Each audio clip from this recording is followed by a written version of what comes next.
வணக்கம். நான் உங்கள் கோவிந்தராஜ் சுப்பிரமணி. அகம் அறிவோமா யூடியூப் சேனலில் 2025 பங்குனி மாதம் திருக்கணிதப்படி நடைபெற்ற சனிப்பெயர்ச்சியின் பலன்களை பற்றி பார்ப்போம்.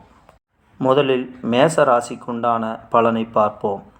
மேச ராசிக்கு 12ஆம் இடமான மீன ராசியில் சனி பகவான் இருக்கிறார். மேச ராசிக்கு விரயச்சனி நடைபெற்று வருகிறது. மேச ராசிக்கு 12ஆம் இடத்தில் இருக்கும் சனி பகவான் 3ஆம் பார்வையாக மேசராசியின் 2ஆம் வீட்டையும் 7ஆம் பார்வையாக மேசராசியின் 6ஆம் வீடாகிய கன்னியையும் 10ஆம் பார்வையாக மேசராசிக்கு 9ஆம் அதிபதியாக வரும் தனுசு வீட்டையும் பார்க்கிறார். சனியின் 3ஆம் பார்வை மேசராசியின் 2ஆம் இடமான குடும்பஸ்தானத்தை பார்ப்பதால் பழைய பிரச்சனைகளால் மீண்டும் குடும்பத்தில் புதிதாக பிரச்சனைகள் உருவாகும். வம்பு வழக்கு போன்றவைகளை சந்திக்க வேண்டி வரும். மேசராசிக்கு 6ஆம் வீட்டை சனி பார்ப்பதால் தொழில் சார்ந்தும் அதில் லாபம் சார்ந்தும் உண்டான விஷயங்களுக்கு கடுமையாக போராட வேண்டியிருக்கும். பணம் வருவதில் தடை ஏற்படும். தேவையில்லாத பயணங்களை மேற்கொள்ள வேண்டி வரும். வைகாசி மாதம் 23ஆம் தேதி, அதாவது ஜூன் மாதம் 6ஆம் தேதிக்கு மேல் செவ்வாய் சிம்ம ராசிக்கு வருவதால் 8ஆம் பார்வையாக சனி பகவானை பார்ப்பார். சகோதரர்கள் வகையிலும் வண்டி வாகனம் சார்ந்தும் குழந்தைகள் சார்ந்தும் தேவையில்லாத விரயங்களும் பயணங்களும் மேற்கொள்ள வேண்டி வரும். ஆனி ஆடி ஆவணி 3 மாதங்களும் செவ்வாயின் பார்வை சனியில் படுவதால் வாகனங்களை கையாள்வதிலும் சகோதரர்கள் வகையிலும் இடம் சார்ந்த பிரச்சனைகளிலும் தொழில் சார்ந்த விஷயத்திலும் பொறுமையும் நிதானமும் கடைபிடித்தால் தேவையில்லாத விரயங்களை குறைக்கலாம். தேவையில்லாத அலைச்சல்களும் குறையும். அரசு சார்ந்த விஷயங்களில் ஆதாயத்தை எதிர்பார்த்தால் தேவையில்லாத அலைச்சல்கள்தான் ஏற்படும். ஆடி மாதத்திலிருந்து, அதாவது ஜூலை 15க்கு மேல் கார்த்திகை மாதம் வரையிலும் சனி வக்ரகதியில் செயல்படுவதால் இடம் சார்ந்த விஷயங்களிலும் சகோதரர்கள் சார்ந்த விஷயங்களிலும் குழந்தைகள் விஷயங்களிலும் ஆதாயங்கள் ஏற்படும். தேவையில்லாத செலவுகளும் பயணங்களும் குறையும். மறைமுகமான ஆதாயங்கள் ஏற்படுவதற்கு வாய்ப்புகள் அதிகம். மேச ராசிக்காரர்கள் ரிஷப லக்னத்திலோ துலா லக்னத்திலோ மகர லக்னத்திலோ பிறந்திருந்தால் நற்பலன்கள் அதிகமாக நடைபெறும். மேசராசிக்காரர்கள் ரிஷப லக்னத்தில் பிறந்திருந்தால் குடும்பத்தில் பிரச்சனைகள் வந்தாலும் அவற்றை சமாளித்து வெற்றி காணலாம். வருமானம் தடைபட்டாலும் பழைய பாக்கிகள் வரக்கூடிய வாய்ப்புகள் இருக்கும்.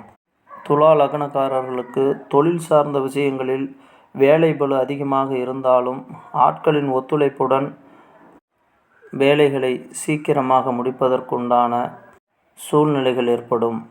மகர லக்னக்காரர்களுக்கு சிறு சிறு பயணங்கள் இருக்கும்.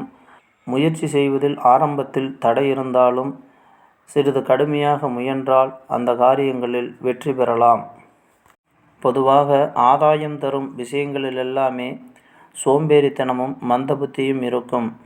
அவற்றை முடிந்த அளவுக்கு விலக்கிவிட்டு செயல்பாட்டில் இறங்கினால் தொந்தரவுகள் குறையும். நன்மைகள் அதிகமாகும். அஸ்வினி நட்சத்திரத்தில் பிறந்த மேசராசிக்காரர்கள் மற்றவர்களை கலந்து ஆலோசித்து ஒரு விஷயத்தை செய்வதன் மூலமும் வழிபாட்டின் மூலமும் நிறைய ஆதாயங்களை பெற முடியும்.